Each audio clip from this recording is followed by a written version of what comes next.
Hello दोस्तों। सोचिए, आप जनरल कैटेगरी के स्टूडेंट्स हो और कोई एससी एसटी या ओबीसी या ईडब्ल्यूएस कैटेगरी का students general cut off clear करके वो आपकी सीट ले जाता है और ऊपर से एससी एसटी कोटा का भी पूरा सीट बचा हुआ रहता है। तो क्या ये लीगल है? क्या ये फेयर है? हाँ, लेटेस्ट में सुप्रीम कोर्ट ने एक ऐसा रूल लाया हुआ है जिसमें ये फेयर है। मतलब कि कोई भी SC ST candidate EWS candidate general cut off clear करके वो जनरल सीट के लिए एलिजिबल हो सकता है। आपको सिंपल लैंग्वेज में बताते हैं कि रूल एक्चुअली है क्या। रूल ये है कि यदि कोई एससी एसटी कैंडिडेट या ईडब्ल्यूएस कैंडिडेट यदि जनरल कट ऑफ क्लियर करता है तो वो जनरल सीट के लिए एलिजिबल है। अब समझो, मैं आपको एक एग्जाम्पल से समझाता हूँ।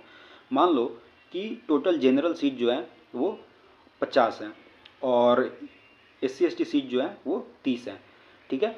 और जनरल कट ऑफ जो है 70 है और एससी एसटी जो कट ऑफ है वो 40 है। मान लो यदि कोई एससी एसटी कैंडिडेट जो फॉर्म भरते टाइम कोई एज रिलैक्सेशन या एक्स्ट्रा अटेम्प्ट, मतलब जो रिजर्वेशन की क्राइटेरिया नहीं यूज कर रहा है और फॉर्म फिल किया हुआ है, तो वो जब एग्ज़ाम देता है और वो मान लो कि जनरल सीट का जो कट ऑफ है 70 उसको क्लियर करता है, मान लो उसका मार्क्स आ जाता है 75, तो जो उसको सीट जो मिलेगा, उसको सीट जो एलोकेट होगा वो जनरल कैटेगरी का भी होगा, जनरल कैटेगरी का होगा।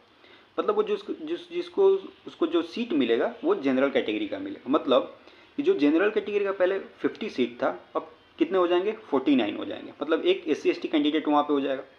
बट जो एससी एसटी कैंडिडेट का जो सीट होगा, जो पहले कितने थे एससी एसटी कैंडिडेट की सीट? 30 थे। जो 30 थे सीट, अब वो कितने हो जाएंगे? 30 के 30 ही रहेंगे। यही तो सुप्रीम कोर्ट का ऑर्डर समझ नहीं आ रहा कि वो सीट कम नहीं होगा, 30 के 30 ही रहेगा। इसी पे कहना है जनरल जो कैंडिडेट्स हैं उनका कहना है कि ये तो आप उनको डबल अपॉर्चुनिटी प्रोवाइड कर रहे हो। एक तो उनकी सीट भी कम मार्क्स, वो भी एलिजिबल है उसके लिए, और अगर ज़्यादा मार्क्स लाते हैं तो वो जनरल में कंपटीशन बढ़ाते हैं। एक तो पहले से ही जनरल की सीट कम होती है, उसमें और कंपटीशन, तो ये एक फेयर नहीं लग रहा है। बट इस पर सुप्रीम कोर्ट का कहना है कि नहीं, जो जनरल सीट होती है वो कोई कास्ट वाइज नहीं होती है, मतलब वो किसी स्पेसिफिक कास्ट के लिए नहीं है।